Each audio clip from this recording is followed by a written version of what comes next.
ஒரு காட்டில் ஒரு காகம், ஒரு ஆமை, ஒரு மான் மற்றும் ஒரு சுண்டெலி ஆகிய 4 நண்பர்கள் வாழ்ந்து வந்தனர்.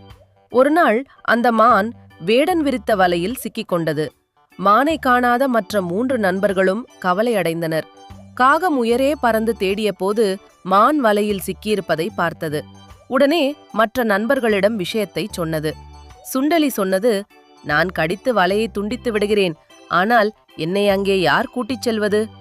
உடனே காகம் சுண்டெலியை தன் முதுகில் ஏற்றிக்கொண்டு மானிடம் சென்றது.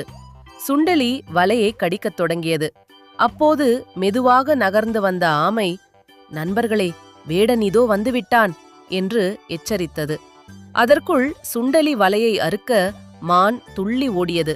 காகம் மரத்தின் மேல் பறந்தது. சுண்டெலி புதருக்குள் மறைந்தது. ஆனால் மெதுவாகச் சென்ற ஆமை மட்டும் வேடனிடம் சிக்கிக் கொண்டது. வேடன் ஆமையை தூக்கிக் கொண்டு போகத் தொடங்கினான். நண்பர்கள் மீண்டும் ஒரு திட்டம் தீட்டினர். மான் ஆற்றோரம் செத்து கிடப்பது போல் நடித்தது. காகம் அதன் கண்ணை கொத்துவது போல் நடித்தது. இதை பார்த்த வேடன் ஆமையை கீழே வைத்துவிட்டு மானை பிடிக்க ஓடினான்.